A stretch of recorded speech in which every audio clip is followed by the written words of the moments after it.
Automated counting machines pwedeng ma-hack? What? Alright, kinasuhan ako ng COMELEC dahil sa isang video kung saan pinag-uusapan ko yung kahinaan ng automated counting machines or ACM at pwede ba silang ma-hack? Ito po si Attorney Harold Respicio at kinasuhan ako ng COMELEC at ipapadisbar din daw nila ako at tatanggalin din daw yung lisensya ko bilang CPA mula sa PRC. Wow! Nakakatakot, alright? Yung video na yon na sinasabi nila ay pinatanggal na nila mula sa Facebook. So, hindi nyo ma-access. So, pag-uusapan natin ngayong araw na ito kung ano yung laman ng video na iyon. Alright. Ako bilang abogado, ay isa rin akong IT expert kasi bago ako naging abogado ay isa akong CPA. Nagtrabaho ako sa Deloitte, ang #1 auditing firm sa buong mundo. At ang expertise ko was information systems audit. Kaya alam ko ang lahat ng mga bagay na yan. Marunong akong mag-code at marunong akong mag-hack. Ang trabaho ko before was tignan yung mga kahinaan ng mga computer systems at sasabihin ko, "Hoy, pwedeng i-hack ito, baka gusto mong ayusin." Actually, dun sa video na yon sinabi ko lang na, "Hoy, COMELEC, merong kahinaan itong automated counting machines, baka gusto ninyong ayusin." So, Attorney Harold Respicio, ano ba yung sinasabi mong kahinaan doon sa video na yon? Ang sinabi ko was, sabi ko, kapag connected yung ACM sa internet bago mag-print ng election return, pwedeng ma-hack yung makina at madaya ang eleksyon. Wow, Attorney Harold Respicio, please explain. Ano ba ang proseso ng pagboboto gamit ang automated counting machines? So, ito po yung proseso. Ayon sa rules na inilabas ng COMELEC, yung automated counting machines ay nasa presinto on the day of elections. Yung automated counting machine na yon ay connected sa internet the whole day. At kapag boboto ka, ilalagay mo yung boto mo doon at bibilangin ng makina lahat ng boto. Pero yung pagbilang ng makina, para siyang nag-i-score ng basketball. Habang bumoboto ang mga tao, merong running score. Pero hindi katulad ng basketball, yung score doon sa loob ng voting machine na yon, hindi mo nakikita. Walang nakakakita. At makikita lamang yung final score pagkatapos na ng pagboto matapos ang 7:00 ng gabi on election day. At lalabas yung information na yon sa pamamagitan ng pagprint ng election return. Tapos, yung makina, ipapadala niya yung result sa servers ng COMELEC at yun yung official na returns ng election. Ang concern ko was, kapag konektado sa internet yung makina, bago mag-print ng election return at corrupted yung source code ng makina, pwedeng ma-hack ng isang hacker yung makina at dadayain yung lalabas na final score doon sa election returns at madadaya yung resulta ng eleksyon. Yun po ang puntos ko doon sa video na iyon. So, Attorney Harold Respicio, bakit pwede bang mabago yung source code ng isang makina? Well, ang binanggit ko doon sa video was, pwede on principle basta may physical access ka sa makina. Bilang eksperto sa IT, ikaw din, kapag bumibili ka ng gadget mo doon sa Green Hills, di ba? Kapag nakaw yung cellphone na yon or nakaw yung laptop, pagdadalhin mo doon, babaguhin na nila yung source code ng computer na yon kahit may password pa yung device na yon. Kasi, ang basic principle ng information systems security is, basta may physical access sa device, ang isang masamang tao at gusto niyang baguhin yung source code ng makina na yon, pwede mong mabago yung source code ng makina na yon. So, on principle, ang mga makina ng pagboto, basta merong access ang tao dyan, pwedeng mabago yung source code. Ngayon, ang diniscuss ko doon sa video was, sige, sinesecure nga ng COMELEC lahat ng makina na iyon.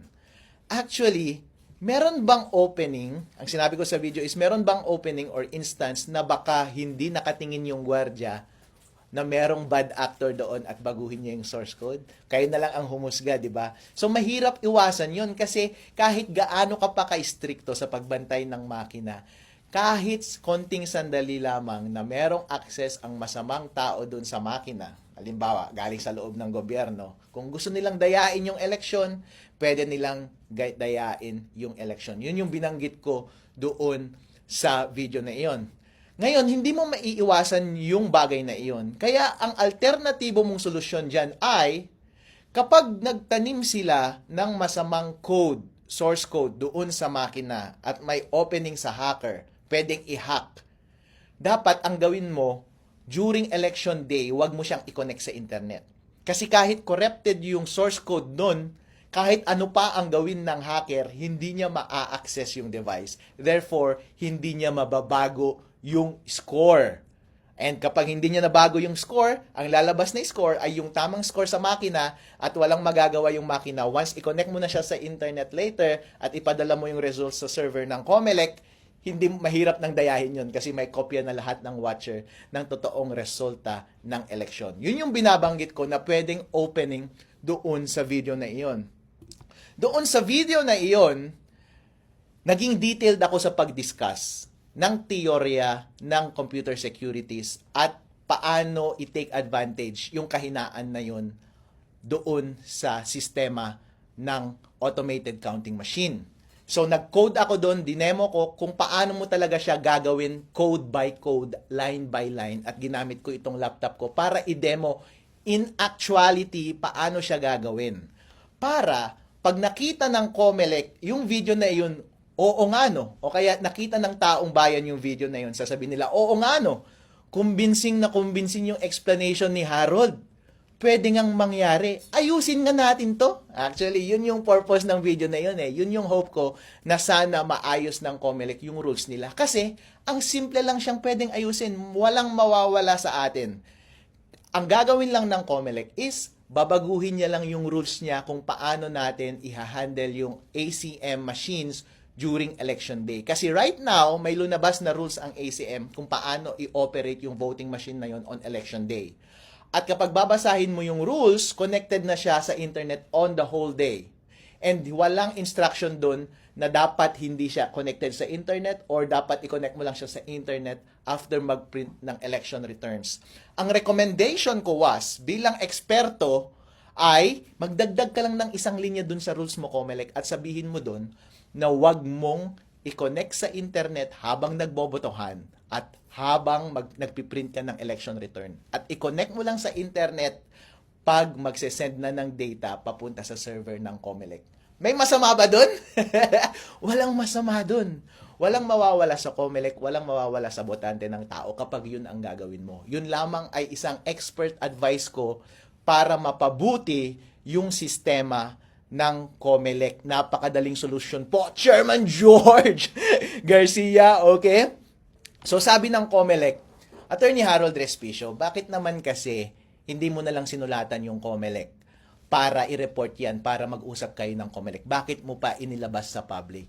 Actually, sir, nilabas ko yung video na yon on the day na nag-demo yung COMELEC doon sa aming probinsya, sa Reyna Mercedes Isabela. Kasi tumatakbo rin akong vice mayor doon sa aming probinsya. And during demonstration, kinausap ko yung head ng COMELEC sa aming bayan. Tinanong ko siya about sa vulnerability na ito. Hindi niya masagot at dinismiss niya ako. Dismissive siya sa akin. Pinakausap niya sa akin yung provincial COMELEC. Tinanong ko siya, pinagalitan pa ako. Dinismiss niya ako at binabaliwala niya yung concern ko. So anong gagawin ko? Malamang kapag erase ko sa COMELEC, since ganun na yung attitude niyo COMELEC, wala na akong ibang choice. Kundi ibigay sa taong bayan yung impormasyon na yon at sila ang mismong magtutulak sa COMELEC na improve nila yung sistema nila. Alright? At sinasabi rin ng COMELEC ngayon, merong isang question na yang si Harold Respicio, nagkakalat lang yan ng masamang impormasyon, misinformation. Kasi kung nagsisinungaling yung voter machine natin, kung pwedeng ma-hack, meron namang randomized audit. So, tama, pwede kang mag-randomize audit. Pero ibig sabihin ba walang nangyaring dayaan? Totally, hindi. Kasi, kapag meron ako bilang hacker at may access ako dun sa automated counting machine, pwede kong piliin yung machine na pwede kong dayain. Pwede kong sabihin na itong mga makinang ito, wag nating dayain, pero yung makina number 1, 2, 3 dito sa precinct na to, dayain natin. Paano kapag dun sa randomized testing mo, ang itest mo ay yung mga makina na hindi nadaya? The only way na pwede mo lang masabi na totally na walang nangyaring dayaan sa election is itest mo lahat ng voting machine at isecure mo lahat ng resibo ng boto doon sa ballot box na yon. At dapat isa-isahin mo kung nagmamatch lahat ng ballot box at saka yung resulta ng boto. Since hindi ginagawa ng COMELEC, hindi nila pwedeng i-discount yung possibility na pwedeng madaya yung election. Yun yung point ko po doon sa video na iyon. Ang question pa sa akin ng media is, Attorney Harold, bakit ginamit mo ba yung doon sa video mo, ginamit mo ba yung code ng COMELEC, source code ng COMELEC? Hindi! Wala akong kopya ng source code ng COMELEC. Wala akong kopya ng firmware ng voting machines. Wala akong access sa voting machines. Hindi ko alam. Pero lahat kasi ng prinsipyo ng lahat ng information systems, katulad ng mga ACM, ay pare-pareho lamang yan. Ang dinemo ko lang doon ay, kapag ako ay isang eksperto, ganito ang pwedeng mangyari para maayos itong sistema ng COMELEC. So, dinemonstrate ko doon kung saan yung mahina na parte. Kapag ako yung masamang individual na gustong dayain yung makina, ipinakita ko doon kung paano mo talaga i-code. Gamit ang ibang source code, gamit ang ibang equipment, ang ginamit ko lang na equipment is yung laptop ko, hindi yung actual voting machine. Pero, ang prinsipyo ng pandaraya ng mga makina, ng pagmanipulate ng mga makina ay pare-pareho lamang. Yun lang yung dinedemonstrate ko. In as much as pwede kong i-demonstrate sa kahit na kaninong tao yung mga vulnerability ng kahit na anong gadget. Pero hindi ako nagkaroon ng access sa source code ng COMELEC at yung firmware ng automated counting machines. So yun. At yun nga, pina-down na ng COMELEC yung dalawang video yon na nasa Facebook na nakapost. Ngayon ko lang na-realize na yun pala ang dahilan.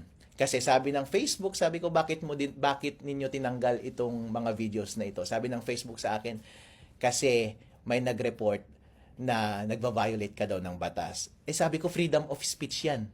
Kaya ako nagsasalita tungkol dito is gusto kong inform yung tao. Dahil kapakanan nila ito, demokrasya nila ito para sa integridad ng halalang 2025. At sana marinig ng COMELEC para magbago ng rules yung COMELEC. Actually, tinanong ako ng media kanina, so Harold, ano ang response mo dito sa mga kasong gagawin sa'yo? Kasi ipapadisbar ka pa daw sa Supreme Court at tatanggalin ka pa daw ng lisensya mo bilang Certified Public Accountant dyan sa PRC. So anong response mo? Talagang ganyan ang buhay. Wala tayong magagawa. Kung gusto nila, kunin na rin nila yung aso ko kasi gusto na naman nilang sirain ng buhay ko. Pero ang bottom line is, Chairman George Garcia, pagkakataon mo to na patunayan ang iyong sarili. Legacy mo ito. Hindi ko alam kung ito ang una o huli mo bilang chairman ng COMELEC. Gusto mo bang matandaan bilang chairman ng COMELEC na nagpapatahimik sa mga concerned citizen na gusto lamang ng tapat na eleksyon? Or gusto mo makilala bilang isang professional at mature na commissioner na nakikinig ng feedback, especially mula sa expert, at titignan mo yung sistema mo kung tama ba o mali. At kung tama, babaguhin mo. At kung hindi naman totoo yung sinasabi ni Attorney Harold Respicio, and then let the public judge for themselves. Dahil pinakamahalaga po lahat ang kalayaan ng tao na magsalita.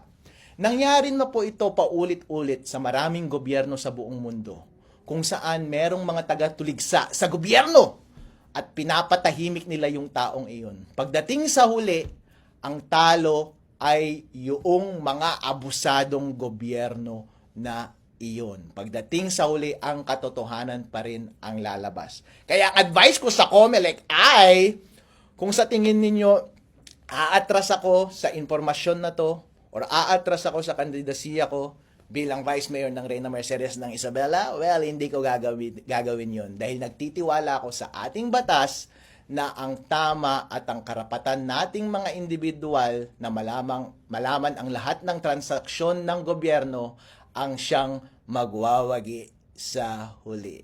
So, yan po. Ako po si Attorney Harold Respicio and this is The Respi Show!